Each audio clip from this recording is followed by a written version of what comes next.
If you think Occam's razor means the simplest explanation wins, you're already starting from the wrong place. And in 2025, when debates touch everything from mental health research to how people argue online, that misunderstanding matters more than ever. A recent nationally representative survey found that 94% of people still believe repressed memories can hide for years and then suddenly return, a belief at odds with most current science. In this video, we'll look at where the razor really comes from, what 2025 research says about memory, and why the left versus right brain story is mostly a myth. But before we get to the science, it helps to understand why the razor became such a favorite weapon in online arguments in the first place. Why everyone online loves wielding a razor they don't understand. Scroll through almost any debate online, and sooner or later you'll see someone tossing in Occam's razor as if it seals the deal. The pattern hardly changes. A comment chain stretches on, tension builds. Then one person declares, well, the simplest answer must be the right one. What follows is usually treated like a mic drop. But instead of resolving the argument, what just happened was a slogan got swapped in for real reasoning. And here's the rub, it's not even what the principle says. The version spreading through forums and feeds is a half-remembered soundbite that leaves out its crucial qualifier. Formally, the razor comes with the phrase ceteris paribus, Latin for other things being equal. That part matters. It means the principle only applies when two competing accounts explain the same evidence equally well. If that condition holds, the explanation that makes fewer unnecessary assumptions has the edge. Not the simplest story in some casual sense, not the one that sounds cleaner or shorter, but the one stripped of superfluous scaffolding. Drop the ceteris paribus condition, and you turn a methodological check into an all-purpose excuse for declaring victory online. Why does the misuse take off so easily? People crave shortcuts. Human perception leans toward explanations that are easy to grasp and demand little cognitive effort. A principle that seems to give a green light to whichever story looks easier to swallow fits perfectly into this bias. Online, that instinct gets amplified. When information streams by in fragments measured in characters or seconds, complexity feels like a liability. It's no surprise the razor is often brandished as a debate-ending flourish rather than what it was meant to be. A disciplined reminder not to weigh claims with more assumptions than evidence requires. Consider how the distinction plays out once we look at actual science. The astronomy of the Middle Ages relied heavily on a geocentric model, Earth at the center, planets orbiting in elaborate loops called epicycles. Every time the predictions fell short, more epicycles were layered on to patch the model. Copernicus, and later Kepler, showed that putting the sun at the center accounted for the motions more directly with fewer ad hoc additions. The razor is useful here. Both models addressed the same observations, but one did so with less contrived machinery. The simpler heliocentric explanation, once refined, proved the stronger framework. But the razor is not a trump card that always rewards brevity. Newton's laws of motion painted the universe in broad, elegant strokes that were much simpler than what followed. Then came Einstein's general relativity, with its dense mathematics, curved spacetime, and decidedly more complicated machinery. Yet relativity won out because it made predictions Newton's laws couldn't meet, like the precise orbit of Mercury or the bending of light around massive objects. The takeaway is clear: when predictive accuracy demands complexity, the razor steps aside. Simplicity never outranks evidence. In today's online conversation, though, this caveat is usually forgotten. The stripped-down version everyone cites erases the possibility that the more accurate explanation might also be the more complex one. As a result, people wield the razor as though it grants absolute authority to the neatest option. That habit is especially visible in debates over science. Climate modeling, mental health research, even vaccine trials. When distilled into a headline or meme, all the Messier details vanish under the claim that the straightforward-sounding version must be right. The temptation to favor short answers over layered findings isn't just a quirk of internet culture. It quietly reshapes how the public thinks about science. It's fair to ask why the misuse feels so persuasive once it enters the comment thread. The answer is simple to state but harder to counter. The phrase sounds rational.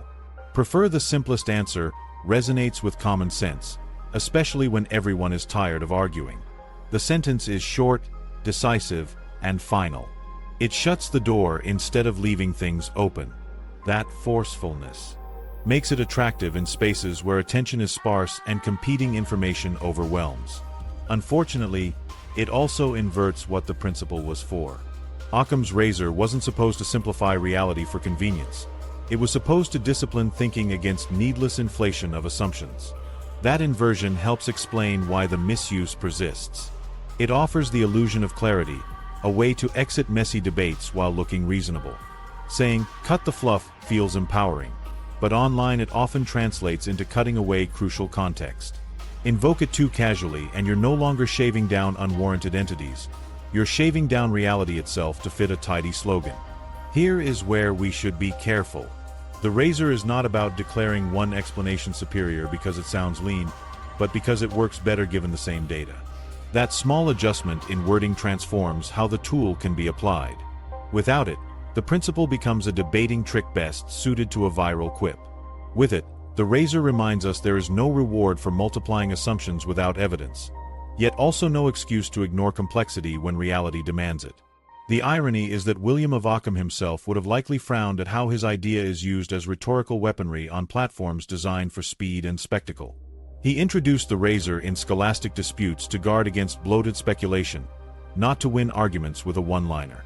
Understanding that difference helps make sense of the strange path this principle took, from medieval manuscript glosses to modern internet sword fights. And to really see why his name became forever linked to this way of thinking, we have to step back into his tumultuous life. The wild backstory of William of Ockham. William of Ockham's life was anything but quiet monastic study. He was a Franciscan friar in the early 14th century who stepped directly into one of the most volatile power struggles of his age, and he did so with an audacity unusual even for an intellectual who had taken vows of poverty. To picture him only as a scholar bent over dusty manuscripts misses the reality. His life unfolded as a running confrontation with the single most powerful authority in Europe, the papacy. In a world where the church controlled land, armies, and political influence, questioning that power meant straying into dangerous territory where scholarship could quickly be branded as heresy. The central conflict that drew Occam into open dispute with Pope John XXII revolved around a defining principle of Franciscan life: absolute poverty. The Franciscans insisted that Christ and his apostles owned nothing, not individually and not collectively. Their founder, Francis of Assisi, had renounced property entirely as a way of imitating Christ. That rejection of material possessions was not just a symbolic gesture but an organizing principle for the order. The papacy, by contrast, wielded immense wealth, owning estates, collecting tithes, and financing its authority through property and political reach. By Occam's time, the debate over whether the church could legitimately hold wealth had escalated into a crisis.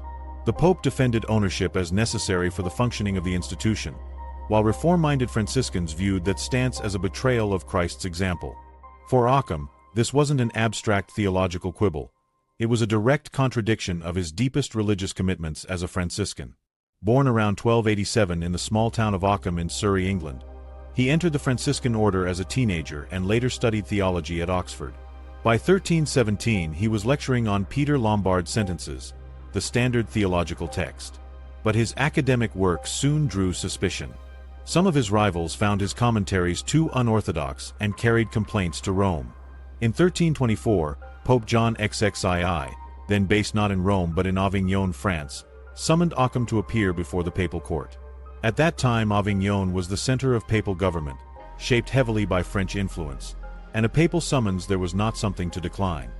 Once Occam arrived, he was placed under investigation for years, sometimes treated less like a scholar and more like a detainee waiting indefinitely for judgment. Some friars in his position might have tried diplomacy, softening their criticism to win favor. Occam instead escalated. Convinced that the Pope's wealth contradicted the poverty of Christ, he declared that John XXII was himself opposing the teachings of the gospel. He went further, insisting that the Pope's defense of property invalidated his authority in spiritual matters.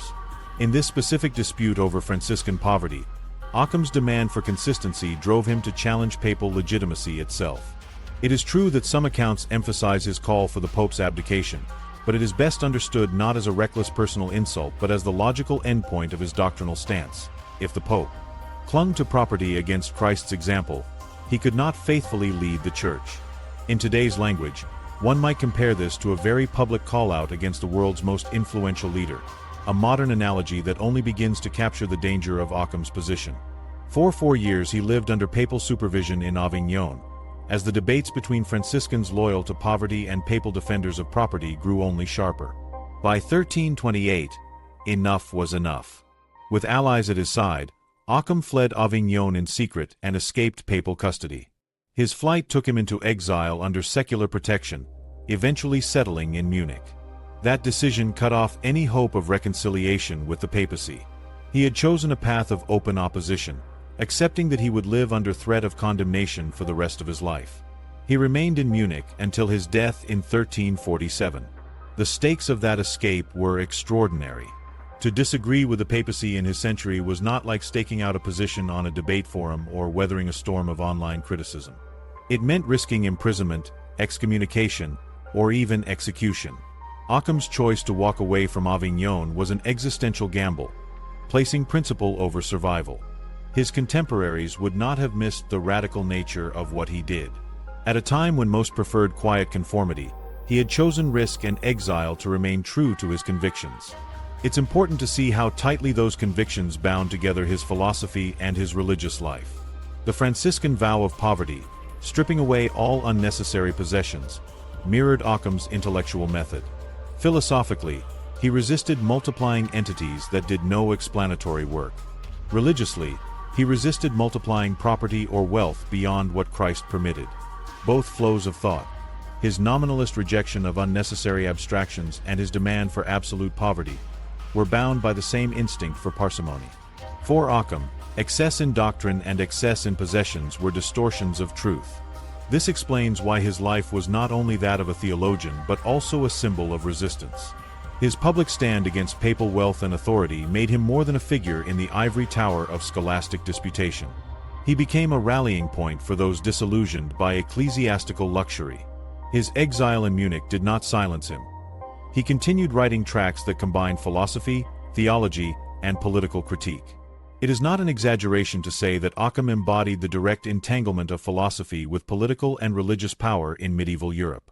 His life demonstrates that these were never purely academic questions. The cost of ideas included exile and the risk of death. And while he is remembered for a logical principle, that arguments should not rely on more assumptions than necessary, that principle only carried the weight it did because of the way he lived it. His intellectual parsimony resonated with his personal defiance. He had staked his safety and future on refusing unnecessary complication and bloated authority, whether in logic or in the church's treasury.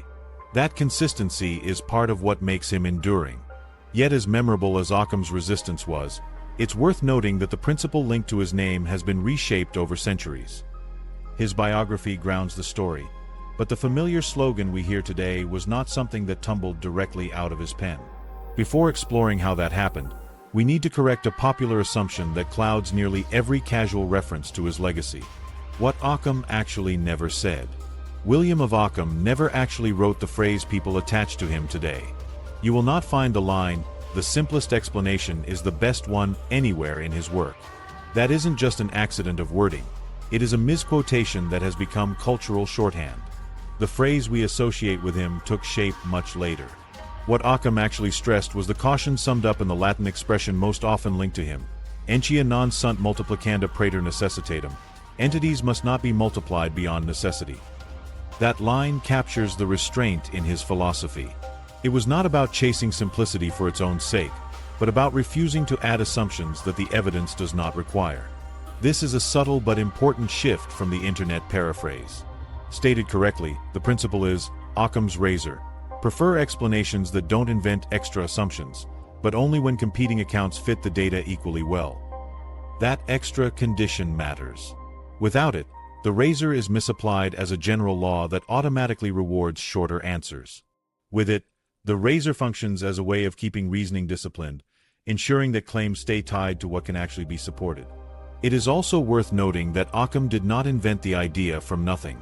Warnings against explanatory excess existed long before him.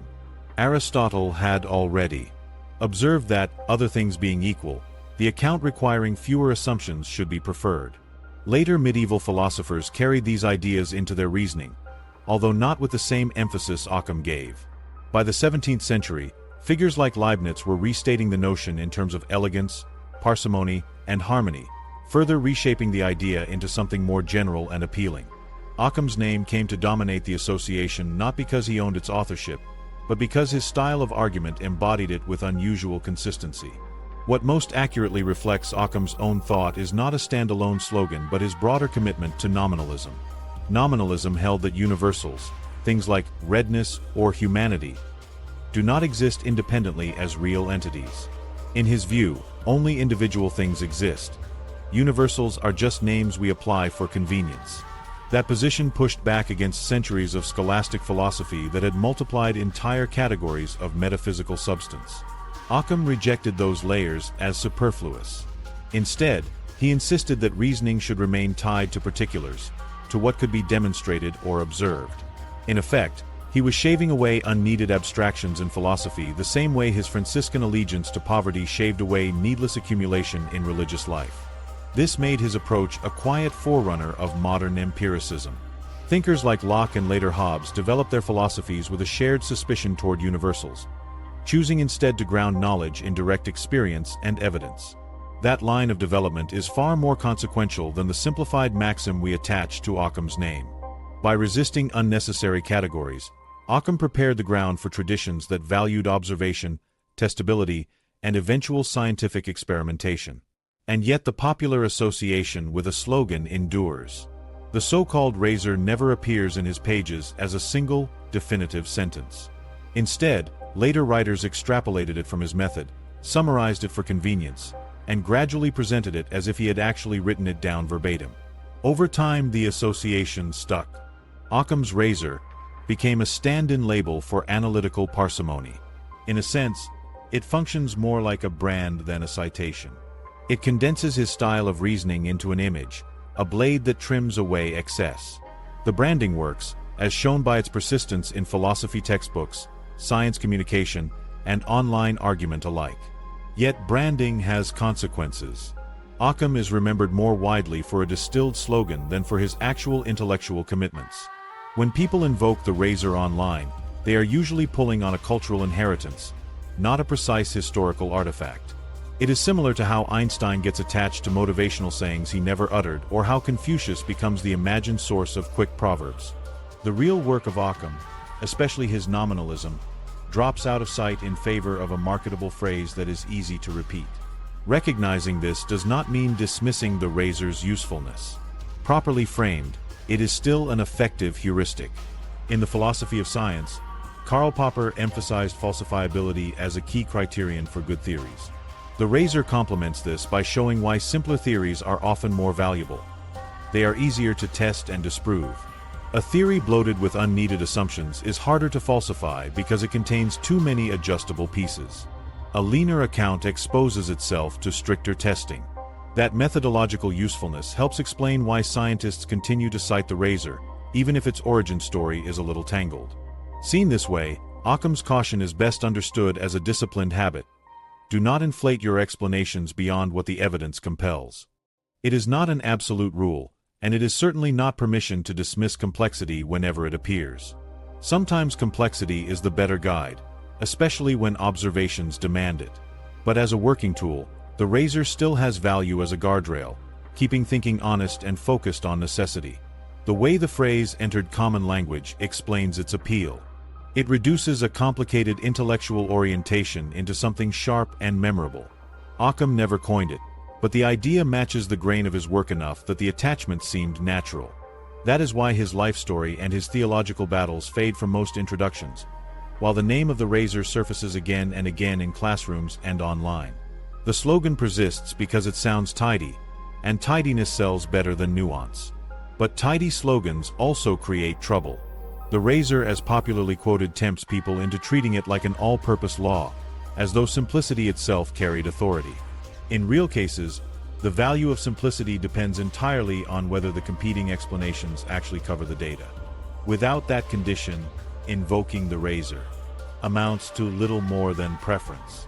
With that condition, however, it becomes a genuine check against speculative overreach. That split between branding and method defines the difference between the pop culture version of Occam's razor and the one that still holds value in science. What this all demonstrates is that the razor is not a shortcut to truth, but a strategy for managing how we judge different claims. If two accounts are tied in predictive power, the one with fewer extra commitments deserves priority. If not, the razor has nothing to say. Understanding this difference also helps us recognize why the principle sometimes works and sometimes fails. And that distinction, as history shows, has made all the difference. When the razor works, and when it doesn't. When people ask whether Occam's razor can really guide us to the truth, the most useful answer is, sometimes. The principle has a track record of sharpening scientific thinking, but history shows it can help or mislead depending on how it's applied. The real patterns emerge when you see how the razor shaped astronomy, physics, and even debates in chemistry. Take astronomy before modern science. The Ptolemaic system put Earth at the center, with planets moving in circles within circles. Each strange motion called for extra loops, fixes piled on fixes. The system explained observations, but only through constant patching. When Copernicus and then Kepler replaced Earth with the Sun as the center, those clumsy additions fell away. Planetary motion aligned with fewer assumptions, predictions became cleaner, and the razor helped identify the model that removed unnecessary scaffolding. Heliocentrism endured not because it was prettier or shorter, but because it predicted the skies more accurately with less baggage. Physics offers the counterexample. Newton unified falling apples and orbiting planets under one sweeping law of gravity. It was simple, elegant, and for centuries nothing explained motion better. For most phenomena, Newton's equations worked.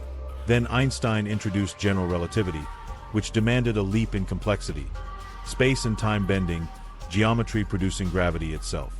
Newton's simpler vision could not explain Mercury's orbit or light bending around stars. Relativity was harder, deeper, and mathematically dense, but it predicted what Newton's formula could not. Here, simplicity lost because reality required something more intricate. Another caution comes from Ernst Mach, the 19th century physicist who championed simplicity so rigidly that he dismissed the existence of molecules. To him, atoms looked like unnecessary metaphysical extras. But when Einstein and others used Brownian motion to show that particle theory made testable predictions, atoms moved from speculation to evidence.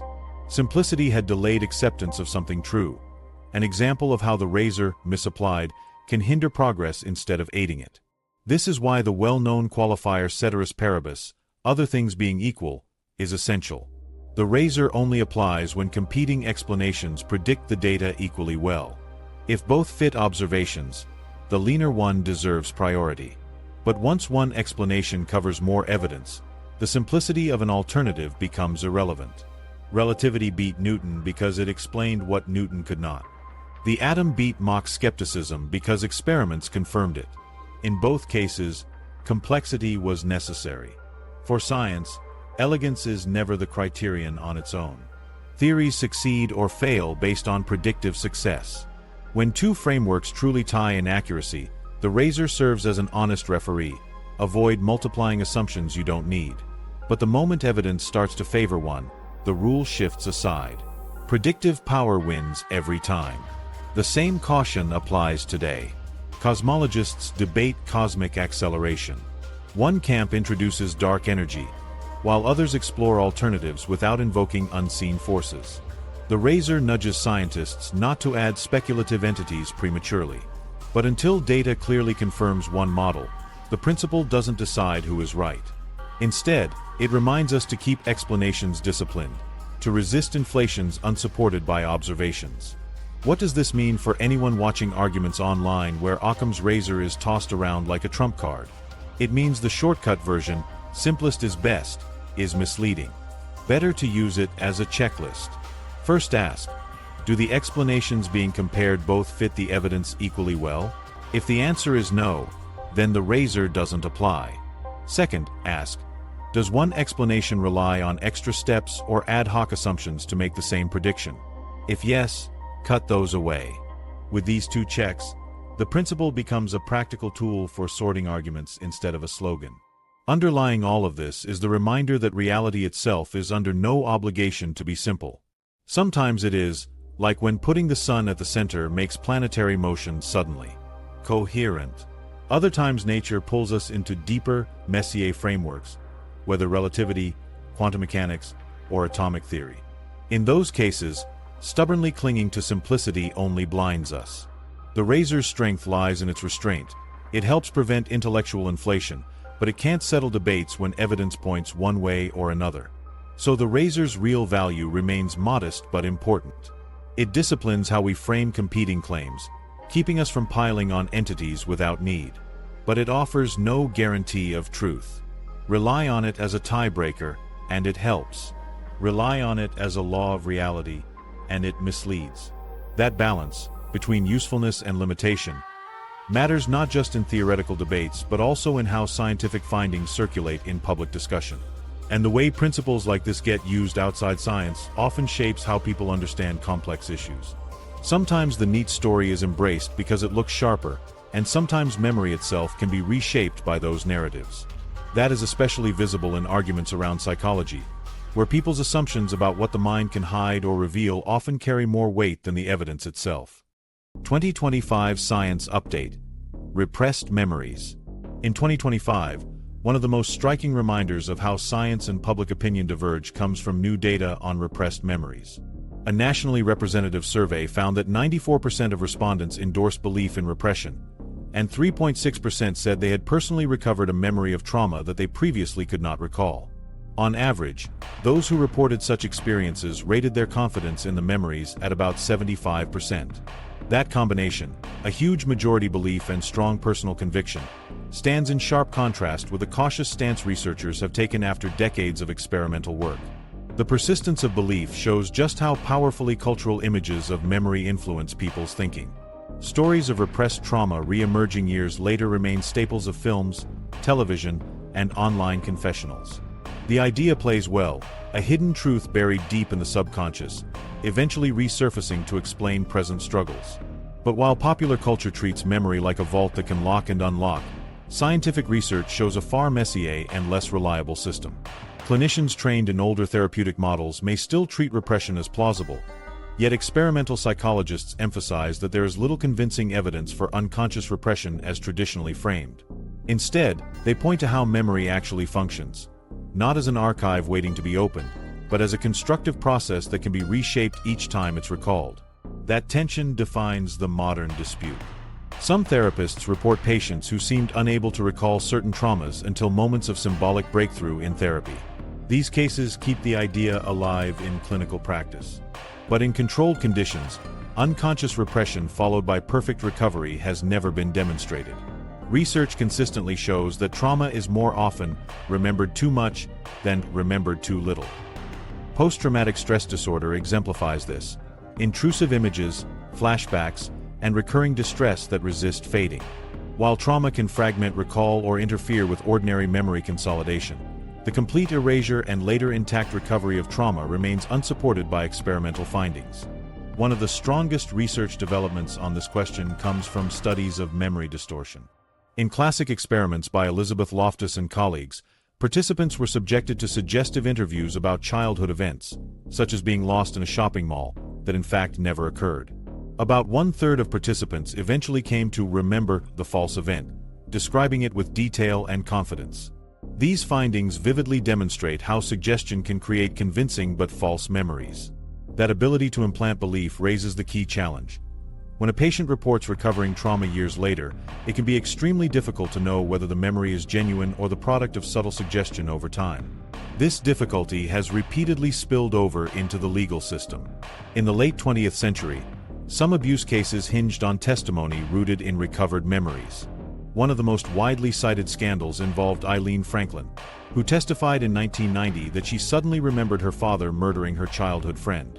Her father was convicted, but on appeal the case collapsed after expert testimony highlighted problems with memory reliability and the lack of external corroboration. Franklin's initial testimony was delivered with extreme confidence, but the courts eventually recognized that confidence is not the same as accuracy. Cases like this illustrate how reliance on recovered memory testimony in the absence of corroborating evidence can lead to wrongful convictions, and why many of those cases have not withstood legal scrutiny. By 2025, courts in many countries have formalized this caution. Expert witnesses routinely explain that memory is fallible and vulnerable to suggestion. Judges often instruct juries not to treat recovered memories as proof unless they are supported by independent evidence.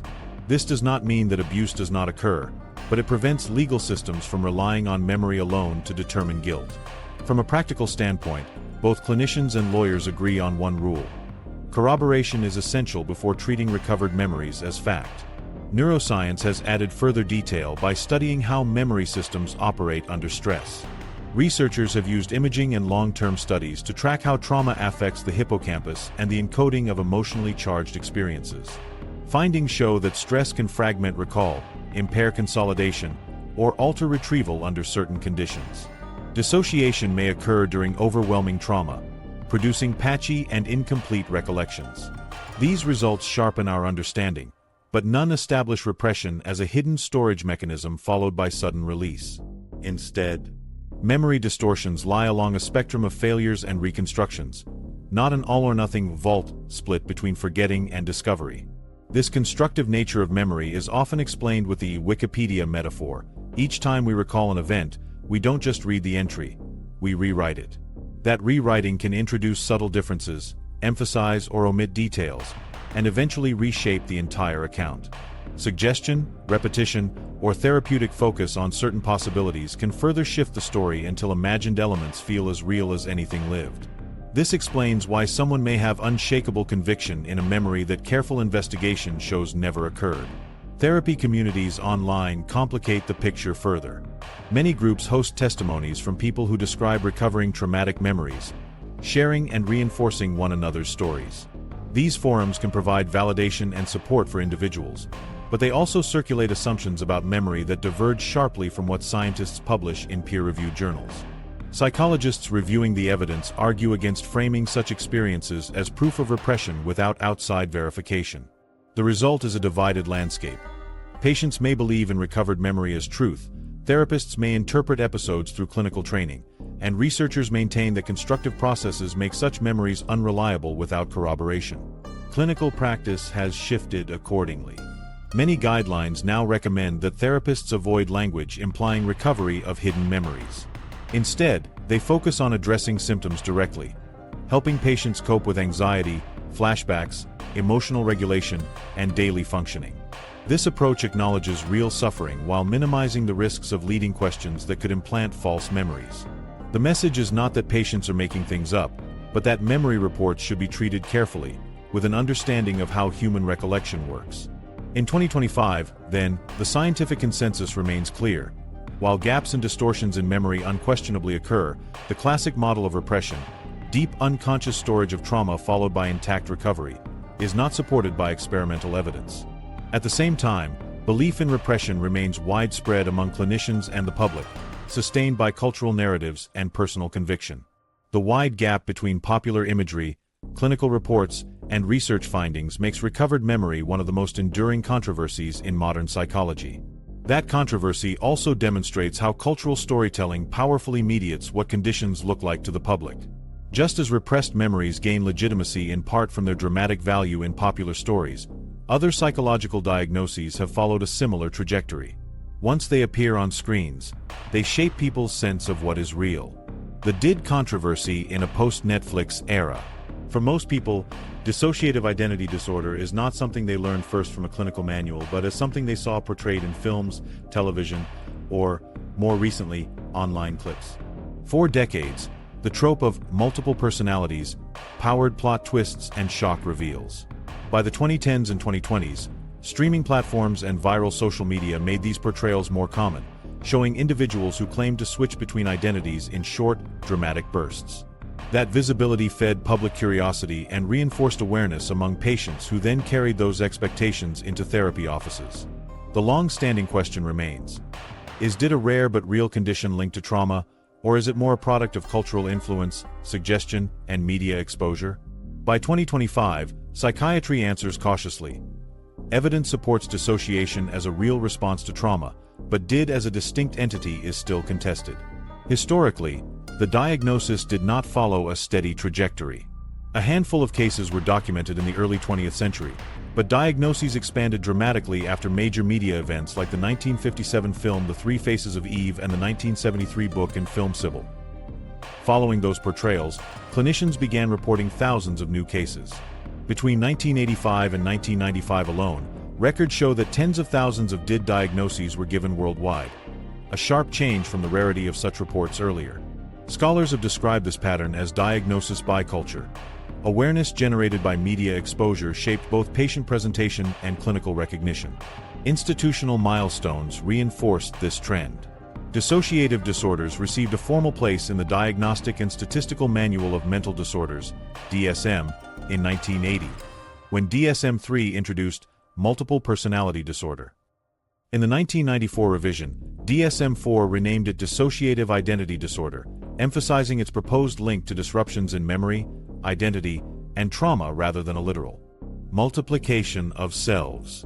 The current edition, DSM-5, continues to list DID, but diagnostic caution has grown. Criteria remain deliberately conservative, with warnings about overlap with other trauma-related disorders and about the risks of suggestion during therapy. Part of the skepticism stems from how diagnosis tends to follow cultural visibility. Clinicians reported surges in DID cases when high-profile portrayals circulated, followed by declines once public attention faded. This ebb and flow raised questions about how much of DID reflected a genuine neuropsychiatric condition versus how much was channeled through cultural imagination. Critics add that extreme portrayals, patients claiming hundreds or even thousands of personalities, rarely reflect broader clinical experience. Such cases are dramatic outliers, not representative of most patients, and have only heightened skepticism. By 2025, the mainstream psychiatric approach emphasizes caution. Most psychiatrists and psychologists regard DID not as a single, sharply defined illness, but as a set of trauma-related symptoms overlapping with other conditions. Instead of jumping to DID, they look for overlap with complex post-traumatic stress disorder, borderline traits, or severe anxiety, vulnerability to iatrogenesis, where suggestive therapeutic methods unintentionally shape or create symptoms, and absence of any distinctive biomarker that identifies DID apart from other dissociative states. This list does not mean that dissociation itself is dismissed. On the contrary, clinicians widely acknowledge that dissociative symptoms often accompany trauma. But rather than attributing them to a unique disorder of fragmented personalities, the prevailing understanding places DID on a spectrum within known trauma and stress responses. Treatment in practice reflects this more cautious framing. Therapy usually emphasizes grounding and stabilization, focusing on helping patients manage flashbacks, emotional regulation, and everyday functioning. Where patients experience different self-states, the work often orients toward integration, not dramatizing separations but reducing the distress that makes switching a coping mechanism. The goal is to support recovery and stability, not to highlight multiple identities as centers of treatment. Outside clinical spaces, however, a different orientation has grown. Online, especially on platforms like TikTok, YouTube, and Discord, communities of people identifying as systems have developed. Members describe themselves as collectives of distinct identities within the same body. Many reject pathology entirely, instead framing multiplicity as a type of neurodivergence. From this perspective, living with multiple selves is an alternative identity structure rather than an illness. Community forums promote acceptance, encouraging participants to affirm each identity and resist therapies that aim to fold them back into a single self. This cultural reframing sparks tension with clinicians. On one hand, these communities provide support and validation where traditional psychiatry often stigmatizes or questions patients' experiences. On the other, some professionals worry that treating multiplicity as an identity rather than a symptom may discourage people from seeking help when they are suffering. Studies show that many who identify with DID online also report significant trauma histories, depression, and anxiety, raising the concern that cultural models could overshadow the need for targeted care. Researchers have tried to test DID more directly through neuroscience. Imaging studies have reported different brain activation patterns depending on which identity state a patient occupied. Advocates point to this as evidence of distinct self-states. Yet critics reply that role-playing, suggestion, or strong imaginative involvement can produce similar patterns. After decades of effort, no consistent biomarker has been found that uniquely and reliably distinguishes DID from other forms of dissociation or trauma response. That lack of a biological signature reinforces ongoing caution in clinical circles. The broader point is that DID sits in a contested position. On paper it remains in the DSM, treated seriously by some specialists. In practice, it is rarely diagnosed today compared to its surge in the late 20th century. In online culture, it thrives as both a label and an identity, often framed as normal variation of consciousness rather than disorder. This divide ensures that did is unlikely to fade away completely, but also unlikely to consolidate as a neat diagnostic category. By 2025, the most careful summary is this: did reflects the intersection of trauma, culture, and identity. Clinicians recognize dissociation as real and often debilitating, yet also see how cultural scripts feed into the specific form that symptoms take. Online communities amplify the identity side of did. Research highlights uncertainty about biological distinctness. The result is a layered picture, one in which the diagnosis is rare, controversial, but still symbolically powerful. Cases like this remind us that psychiatric categories are not static discoveries but shifting constructs, shaped as much by cultural narratives as by clinical data. And while patients, clinicians, and communities continue to argue about the meaning of did, the broader lesson is that popular interpretations of complex traditions, whether in psychology, philosophy, or cultural history, spread in ways that often differ from the original context. Confucius never said that. Spend any amount of time scrolling through quote pages online or flipping open novelty books, and sooner or later you'll hit a line beginning with the phrase, Confucius said. These attributions can be witty, sometimes crude, occasionally inspirational, but almost never authentic. The historical Confucius left no writings in his own hand, and what we know of his teaching comes mainly from the Analects, a collection assembled by disciples and then edited in generations that followed. That detail alone undercuts any idea that his words survive as neat, quotable lines unaltered across the centuries. Most of what passes today as Confucius said was never in the Analects at all. It grew from mistranslation, cultural borrowing, and eventually outright fabrication. The Confucius that circulates in everyday speech is a cultural construction, a sage reduced to a dispenser of universal quips and quick wisdom. But this image bears little resemblance to the historical teacher in 6th and 5th century BCE China. The man whose life intersected with fractured states, royal courts, and themes of ritual and family duty did not sit down to produce fortune cookie slogans. What transformed him into that symbol was the long arc of translation and adaptation. When Confucian texts began arriving in Europe, translators frequently shortened dense passages into smoother, simpler English or Latin sentences. Explicit references to ritual or kinship were often trimmed away, replaced by broader summaries that felt more universal. Over time, these truncated renderings took on a life of their own. In textbooks, anthologies, and quote collections, the authority of Confucius's name gave borrowed ideas more weight.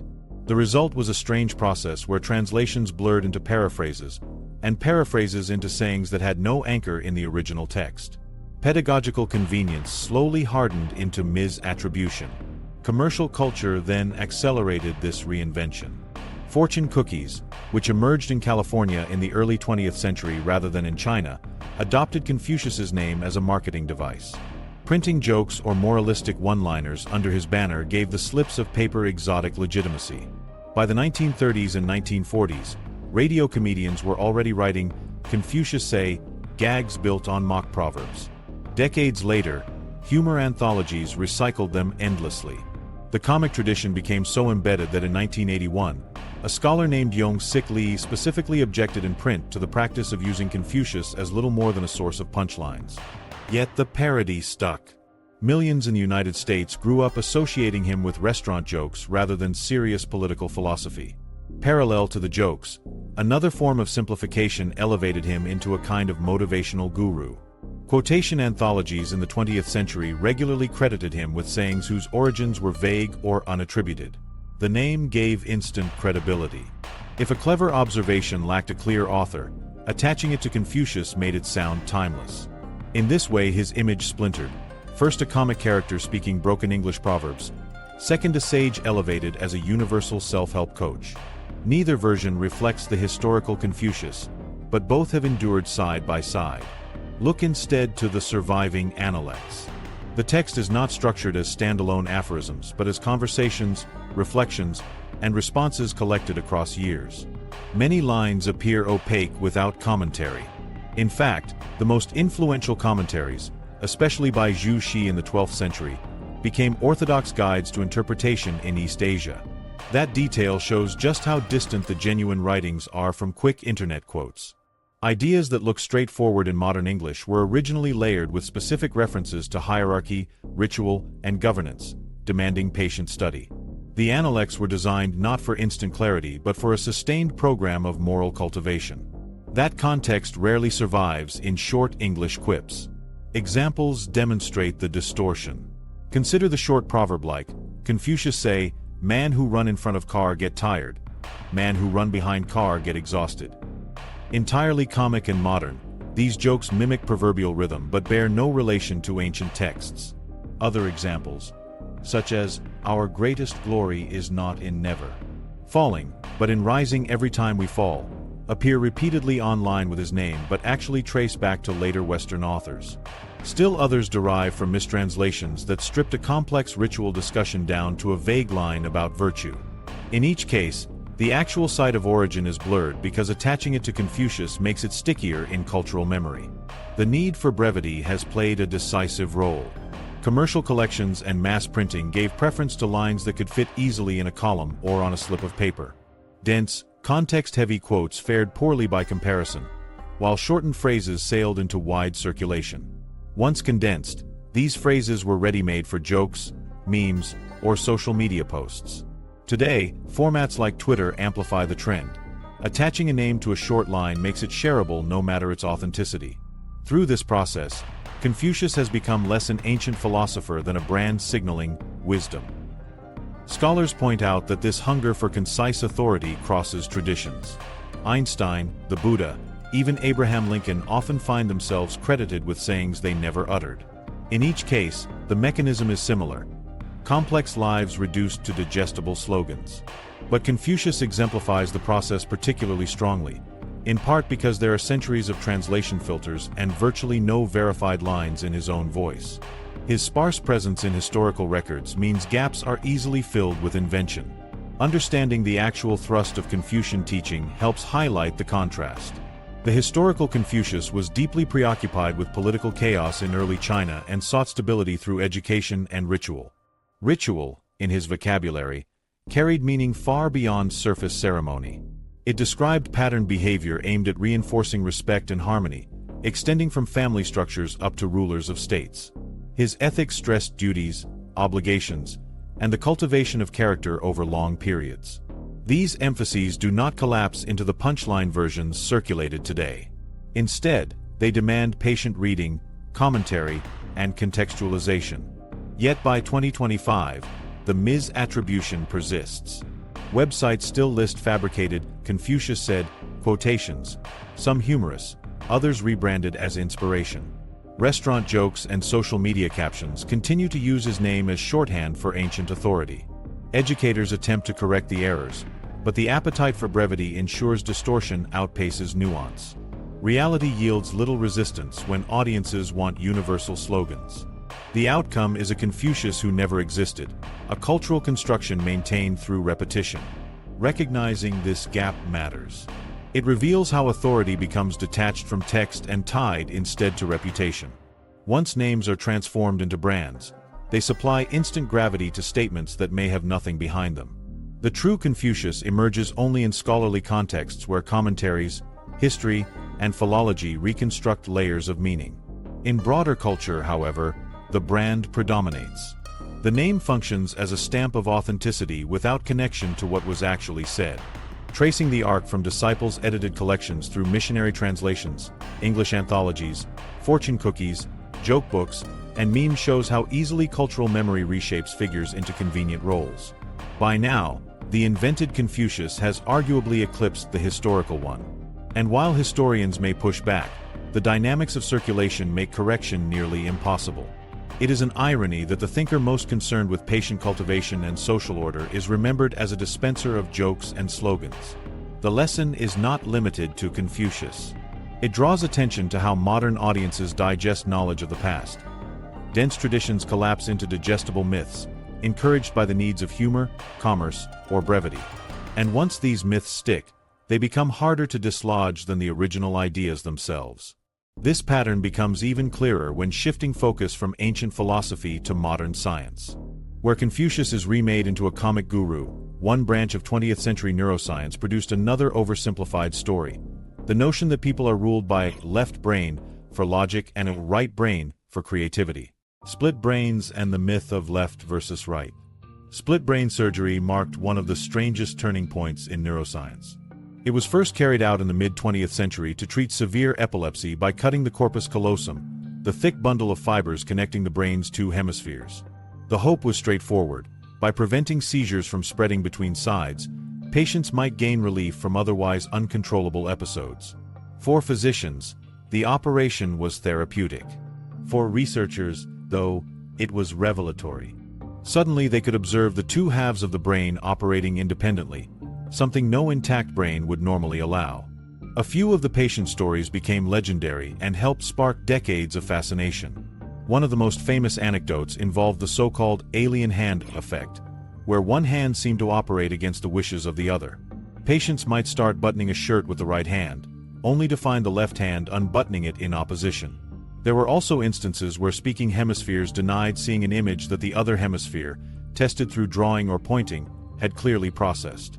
These results suggested awareness can run on parallel tracks when communication across the corpus callosum is severed. Such findings left both scientists and the public captivated. On one level, they demonstrated hemispheric specialization. Certain tasks localized more heavily on one side than the other. On another, they encouraged speculation that the hemispheres might house competing personalities or modes of thought. It was this second idea, stripped of nuance, that gradually shifted into one of the most enduring pieces of pop psychology. The belief that people can be neatly classified as left-brained or right-brained. Supposedly, the left hemisphere was logical, verbal, and analytical, while the right hemisphere was creative, intuitive, and musical. Over the decades, this narrative found a ready audience. Schools promoted exercises to stimulate the right brain for creativity. Corporate trainers assured employees their success depended on activating both sides. Personality quizzes proliferated online. The appeal was obvious, an easy framework that seemed to explain why some people excel at numbers while others thrive in music or art. About 68% of people in recent surveys still believe this story despite extensive evidence against it. But the data have been consistent for years. No one is a pure left brain or right brain thinker. The science began shifting with more precise experiments in the 1960s and 1970s. Roger Sperry and Michael Gazzaniga ran classic tests on split-brain patients, carefully tracking which hemisphere controlled which responses. Their work showed that the left hemisphere plays a dominant role in language production and analytical reasoning, while the right hemisphere has stronger contributions in spatial attention and certain visual tasks. Yet Sperry himself was cautious in his conclusions, emphasizing complementarity over dichotomy. In recognition of this and other studies on brain specialization, Sperry, along with David Hubel and Torsten Wiesel, received the Nobel Prize in Physiology or Medicine in 1981. That award signaled the scientific significance of the work, but not the pop formulation that followed. By the 1990s, brain imaging made it possible to study hemispheric activity at scale. Functional MRI revealed that most tasks activate circuits across the hemispheres simultaneously. While language centers tilt leftward and spatial processing tilts rightward, the overwhelming pattern is integration. In fact, the more complicated the activity, musical improvisation, solving equations, playing chess, the more distributed the activity becomes across the whole brain. Large meta-analyses covering thousands of participants consistently show balanced cooperation, not one-sided dominance. The myth persists mainly because it feels simple. Telling someone that their brain skills arise from shifting, interconnected networks doesn't make for a catchy slogan. Telling them, you're creative because you're right-brained, does. Just as easy labels stick with Confucius quotes or distorted accounts of Occam's razor, the left brain/right brain story thrives in classrooms, workshops, and entertainment because it trims complexity down to a soundbite. Patient anecdotes, though, help ground the public correction. Alien hand syndrome shows what happens when motor plans can no longer cross hemispheres, not proof of creative versus logical halves. Cases where a subject recognizes something visually but cannot verbalize it illustrate how language routes through the left hemisphere, not evidence that one side is artistic and the other mathematical. These demonstrations reinforce that hemispheric specialization exists, but in limited, task-specific ways, never as full personality determinants. Studies in the 2000s and 2010s brought further clarity. Musicians performing complex pieces and painters working creatively showed significant activation across both hemispheres, not in a single, creative center. Engineers and mathematicians solving problems likewise recruited circuits across hemispheres. The lesson is that real expertise comes from practice building distributed skills, not from innate hemisphere dominance. Training strengthens connections across the brain, making mastery less about which side you use, and more about how effectively the entire network coordinates. In education, this correction has begun shaping curricula. Earlier programs encouraged tapping into left brain logic versus right brain creativity. By contrast, contemporary teaching stresses integration across disciplines, blending analytical and creative exercises instead of partitioning them. The same applies in the workplace. Development courses once promised to unlock hemisphere strengths. Now effective programs talk instead about cultivating cross-domain skills and strengthening flexible thinking. Neuroscience supports this update. Growth comes through practice and network building, not by chasing one hemisphere's dominance. Despite these corrections, the popular narrative keeps circulating. Surveys confirm that most people still buy into the dichotomy at some level. Self-help books and online tests continue to pitch the myth because it makes identity feel simple and explainable. The scientific community, however, treats the model as obsolete. For neuroscience, the critical lesson from split brain work is not that there are two personalities in one skull, but that consciousness depends on coordination across specialized systems. The bottom line looks straightforward. Some functions show hemisphere bias. Language leans left, attention control can skew right, but virtually all meaningful tasks recruit activity from both sides together. There is no direct map between hemispheres and personalities. The myth's popularity has more to do with cultural storytelling than with brain architecture. The practical takeaway is clear. Skills and capacities emerge through training and whole brain integration, not because one half dictates who you are. The split brain cases remain scientifically valuable. They reveal how crucial the corpus callosum is for unifying awareness and illustrate how coordination supports the coherence of thought and action. They do not, however, justify dividing people into logical left-brainers and artistic right-brainers. Accepting what the experiments actually showed, while rejecting the myth they inspired, offers one more reminder about how easily simplified stories can divert from evidence. This recurring pattern matters outside neuroscience as well. Across different areas of psychology and psychiatry, some of the strongest public beliefs have grown precisely because dramatic stories proved easier to pass along than cautious research findings. And in the early 1970s, another striking experiment would highlight just how vulnerable institutions themselves could be when confronted with persuasive but misleading narratives. The Rosenhan experiment's lingering shadow. In the early 1970s, a psychologist named David Rosenhan designed a study that quickly became one of the most controversial episodes in the history of psychiatry. He recruited a group of healthy volunteers, later called pseudo-patients, and gave them one simple assignment: present themselves at psychiatric hospitals across the United States and claim to hear a single auditory hallucination, a vague voice saying words like empty, hollow, or thud. Apart from that complaint, they were instructed to be truthful about their lives. They described ordinary jobs, family backgrounds, and no unusual behavior. After being admitted, they stopped feigning symptoms entirely and conducted themselves as they normally would. The question was straightforward but unsettling. How long would it take for hospital staff to recognize that the individuals inside were not actually ill? The results shocked both psychiatry and the wider public. Nearly every pseudo-patient was admitted, and most left with a diagnosis of schizophrenia, sometimes later modified to schizophrenia in remission. While admitted, behaviors as mundane as writing notes were recorded in charts as symptomatic. On average, volunteers remained in hospitals for weeks before release. When Rosenhan published the results in Science in 1973, his conclusion was harshly critical. The very institutions tasked with identifying mental illness had failed to distinguish sanity from disorder. Public reaction was immediate. At a moment when psychiatry already faced accusations about involuntary confinement, aggressive treatments like electroconvulsive therapy, and reliance on powerful medications, the experiment poured fuel on existing doubts.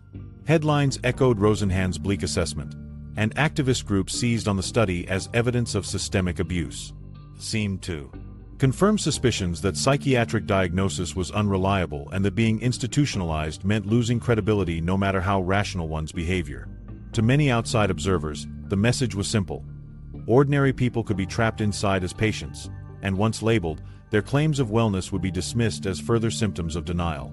Within psychiatry, the response was more complex. While some clinicians admitted the results exposed real weaknesses, others flagged problems almost immediately. They argued that the experimental design invited a very specific outcome. After all, at that time, reporting auditory hallucinations, no matter how simple, was widely understood to indicate serious disorder, and schizophrenia was the expected diagnosis. Staff might not have been incompetent, they suggested, but following the diagnostic conventions in use then. Moreover, discharges that categorized the pseudo-patients as in remission did reflect recognition that they no longer presented active symptoms, even if the label imposed stigma. These caveats didn't cancel the unsettling findings, but they hinted that Rosenhan might have overstated his conclusions in order to provoke debate. As the study spread through classrooms and textbooks, questions about its accuracy accumulated. Researchers pressing for more detail found gaps in Rosenhan's reporting. How many pseudo-patients were actually involved? Did they all follow the protocol precisely? Could hospitals verify those cases? By the 2000s, journalists attempting to retrace Rosenhan's steps uncovered inconsistencies. At several hospitals supposedly included in the experiment, administrators said they could not locate matching records. Some suspected exaggeration, or at least selective reporting. These discoveries raised the possibility that the published narrative was smoothed into a cleaner story than the messy reality supported. Still, even as doubts emerged, the experiment retained enormous cultural weight. The symbolic image of healthy people trapped in psychiatric institutions captured public imagination. For critics of mental health systems, Rosenhan's work became a cornerstone reference. For those working inside psychiatry, it was a wake-up call that diagnosis needed to be more rigorous and less vulnerable to bias. The 1980 release of DSM-3, the third edition of the Diagnostic and Statistical Manual of Mental Disorders, reflected that push. Its focus on sharpened criteria and observable behavioral descriptions marked a decisive turn from the looser, psychoanalytic language of earlier DSM editions. In part, this more rule-based approach was designed to address the exact failings Rosenhan had highlighted: clinical judgments that appeared too dependent on context and subjective impressions. In practice, the shadow of Rosenhan's work extended beyond diagnostic manuals. Patient advocacy movements pointed to the experiment to demand stricter protections for rights inside hospitals. Courts applied greater scrutiny to involuntary hospitalization, recognizing that errors in labeling could have devastating personal consequences. Admission procedures became more conservative, requiring multiple evaluations before a final diagnosis. Though psychiatry never adopted Rosenhan's conclusions wholesale, the controversy pushed the profession to show greater accountability and to emphasize transparency in its methods. By the turn of the 21st century, psychiatry had been reshaped in ways that responded directly to these criticisms. Genetic studies, brain imaging, and standardized scales began supplementing interviews. Clinicians still made interpretive judgments, but they worked within clearer outlines that aimed to reduce variance from one doctor to the next. Yet Rosenhan's legacy remained. Whenever stories about overprescription, diagnostic inflation, or pharmaceutical influence surfaced, his paper was recalled as proof that psychiatry must continually guard against error. For many, the experiment symbolized a permanent question mark over psychiatric authority, regardless of whether every detail he published was believed. The years from 2020 through 2025 saw that unease resurface under new pressures.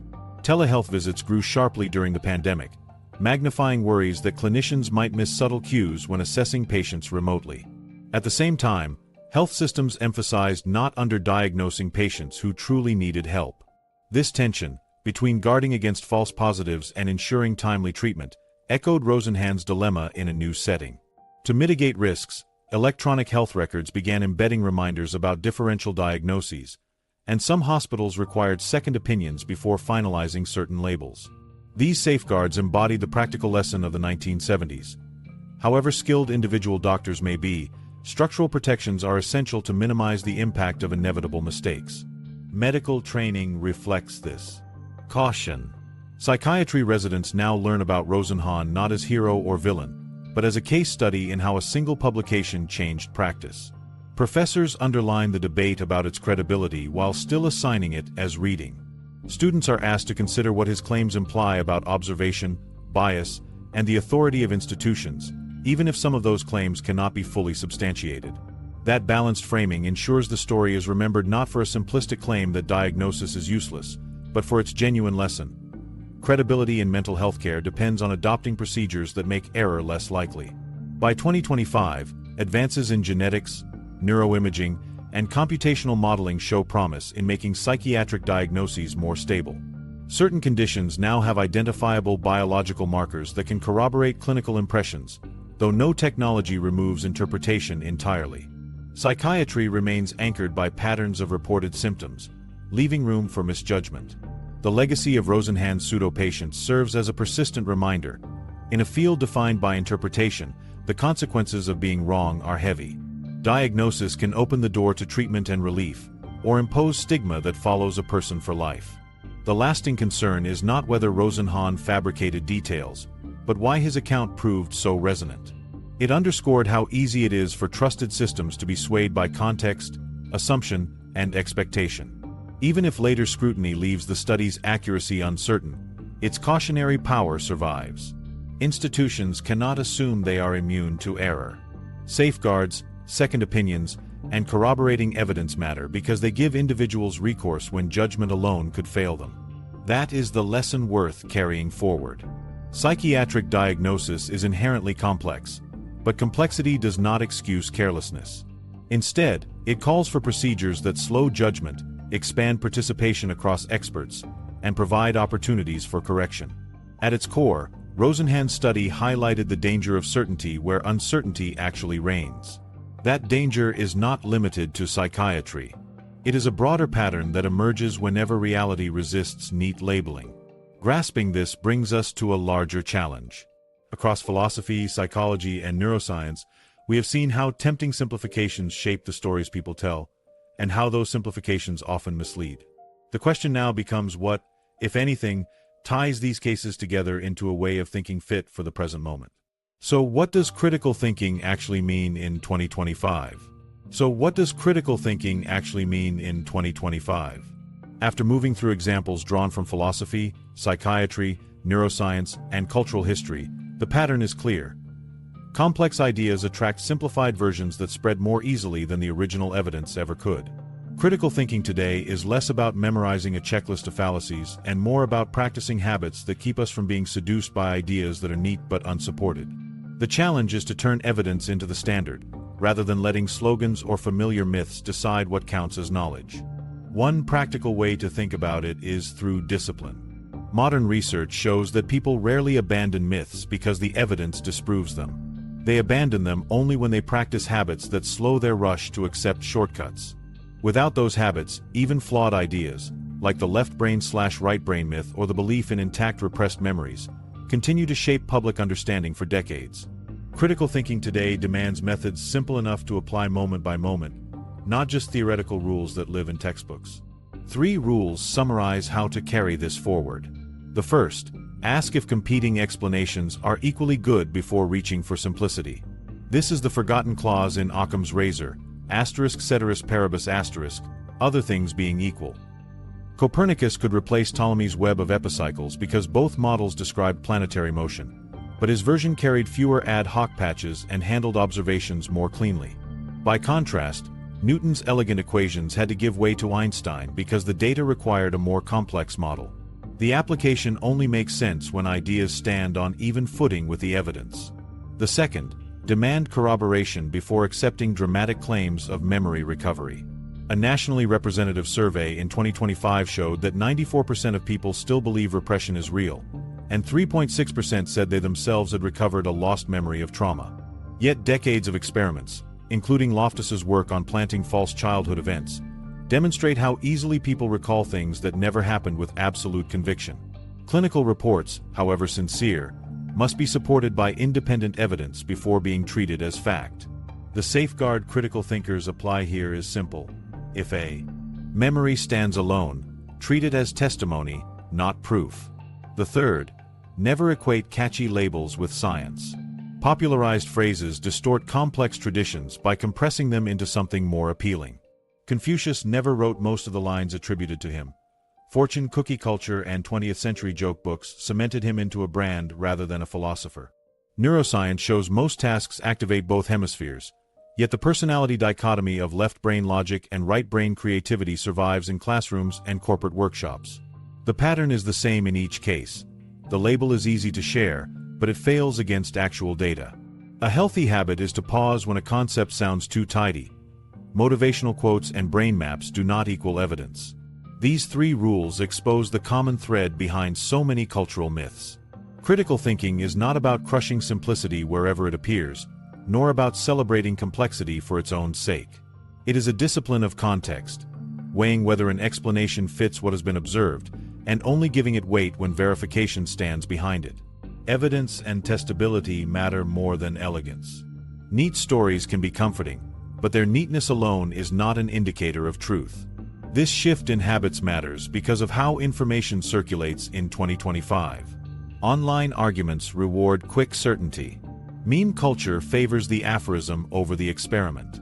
Even journalistic summaries often dress up complex research as a single declarative claim. Against that background, practicing these small acts of restraint, asking if explanations tie, demanding corroboration, rejecting oversimplified labels, becomes a way of resisting not just error, but the momentum of the platforms that encourage it. Each example discussed earlier shows the stakes. When repressed memory is treated as unquestioned fact, people end up in legal jeopardy with testimony that cannot be confirmed. When the razor gets forced into simplest equals correct, public debates confuse elegance with proof. When a diagnosis like did spreads in tandem with cultural portrayals, people suffer when clinical skepticism collides with experiential certainty. And when myths about left versus right brains get treated as educational tools, generations end up chasing lessons that misrepresent how thought actually works. The consequences of neglecting critical thinking are rarely abstract. They shape courtrooms, classrooms, therapies, and self-identities. For those who care about applying reasoning in daily life, the point is not mastery of philosophical arguments or ownership of technical expertise. It is the smaller decision, to slow down, verify, and tolerate ambiguity rather than leap to a catchy thought. Critical thinking in 2025 is practical, not ornamental. A slogan cannot anchor it. Habits must. Especially in an era where dozens of assumptions rush past in every thread, resisting the easiest version is more valuable than winning the argument. What follows naturally from this is an emphasis on uncertainty. The practice of patience, of building conclusions from corroborated detail, feels unsatisfying, especially compared to powerful headlines. Yet it is precisely this discomfort that defines the difference between persuasion and truth. The razor is a helpful guide but not a final authority. Confucius's words matter because of context, not because they fit conveniently on a slip of paper. Neuroscience warns against flattening personal identity into hemispheric halves. All of these moments illustrate how easy it is to replace investigation with shortcuts. And all emphasize that the discipline to resist is what distinguishes reasoning from rhetoric. This returns us to the present moment. By adopting three concrete rules: check if explanations are equal, require corroboration before belief, and refuse to equate labels with science, we build an everyday filter for information. These habits work across contexts, from serious debates about psychiatry to casual browsing online. Applying them is not about policing others or always being right. It is about building conditions where mistakes are less likely, and where the allure of the easy does not automatically substitute for the responsibility of being accurate. It is worth turning that reflection outward. Which of these myths surprised you the most? Did you once assume repressed memories were reliable, or that creativity really belonged to the brain's right hemisphere? Share which belief you held, and what made you change your mind, in the comments. That conversation matters not just for interaction but because each example shows how easily errors become common knowledge. Naming those shifts openly helps remind us that being wrong is normal. What matters is learning practices to be wrong less often. In the end, critical thinking in 2025 is not a quest for final truths. It is an ethic. Evidence outweighs neatness, corroboration outranks conviction, and patience protects against illusion. Practicing it does not guarantee certainty, but it does protect against needless error. That balance between curiosity and caution is the real lesson that threads through all these cases. It is the frame we carry forward, deciding where simplicity helps, where complexity is essential, and where myths have no place at all. And with that framework in mind, The next step is to bring the discussion back to the principle that started this journey. Occam's razor was never a promise of truth. It was always a reminder to cut away what can't be supported. That makes it a tool to check assumptions, not a final verdict on what is real. In 2025, quick slogans spread faster than slow reasoning, but the principle still works when used carefully. Keep only what the evidence requires. Use the razor to cut nonsense, not to avoid the harder task of testing claims. If you found this mix of history and science useful, hit like and subscribe, and let us know in the comments which myth you'd like us to examine next.